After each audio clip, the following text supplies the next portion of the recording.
Happy New Year, everybody. I don't know about you, but I'm feeling a bit flat. I don't know, after Christmas, it often feels a bit like that, but I think doubly, trebly that this year. And I was thinking back to last year, and last year I decided at the beginning of the year to make myself a calendar. And I got a big piece of paper and I folded it up into 12 squares. And then in each square, I wrote some things that I knew were going to happen, like birthdays and things that I had to do, like curacy training. Then made sure in each month I wrote something nice that I wanted to do or was going to do to look forward to. Unfortunately, quite a lot of them involved leaving the house, if not the county. So quite a lot of them didn't happen. And I've just been thinking about this year and about New Year's resolutions and the way we kind of think about New Year's. And a lot of the kind of language about New Year's resolutions is about how we are inadequate, how we are bad, how we could be improved. And I think this year particularly is a time to push back against that kind of language. And just generally, not just because of the pandemic, but because we are all so loved by God and we are all God's wonderful creations. And that doesn't depend on what language we can speak or how much we weigh or, you know, what our dietary habits or drinking habits are like. So I think perhaps at New Year is a good time to remind ourselves of how God sees us. And one of the ways that we can resolve to try and put a more positive spin on our lives is to try and remind ourselves of how God sees us and see if we can see ourselves in the same way. And in a very gentle way, let's be kind to ourselves. We are all tired. We are all missing people. We are all missing things. We are all in this mix and muddle of tier 4, and we are all having to batten down the hatches again and cancel plans again and not be sure when things are going to go back to normal.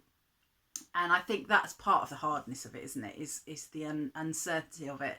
So I think what I'm going to do is make my calendar again and put in some positives and I'm obviously going to have to think of a new way to do that.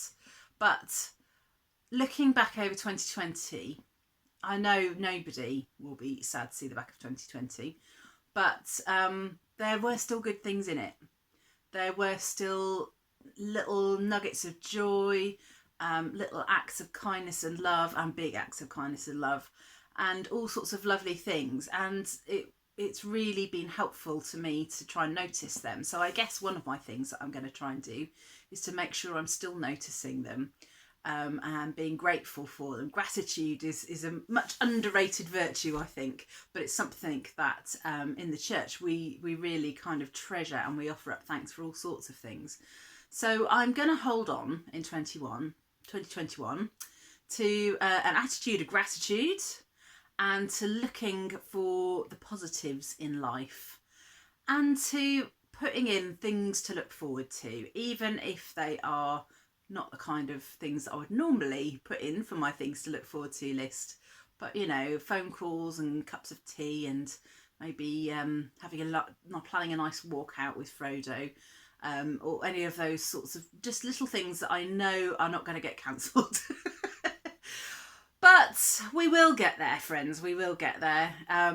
God only knows when, but we will, and we have got to just make the best of it, I think, till then. And I'm so grateful for the internet and being able to connect in this way. I keep telling the children, oh, you know, if this has happened when I was your age, would have been a different story. Wouldn't have had, you know, been able to contact everyone so readily and all that sort of stuff. So that is one of the things I'm very grateful for, and I'm sure it will play a role in my things to look forward to.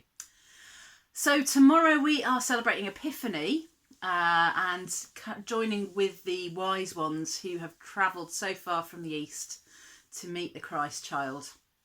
And if that is not a positive in our time together, I don't know what is. So one of my things that I'm looking forward to is on Wednesday, which is the actual date of the Feast of the Epiphany, the 6th. It's my tradition to order Chinese takeaway. So it's something that I'm very looking forward to because I came from the East, you see. So I will think of you all as I tuck into my chow mein on Wednesday. And you're all in my prayers all the time anyway. And please do remember me in yours. So I will be at the online service tomorrow morning, and there is also a service in the Minster at 11. So however you join us for worship will be wonderful. And until we connect again, take care of yourselves, won't you? Be safe, and God bless. Bye bye.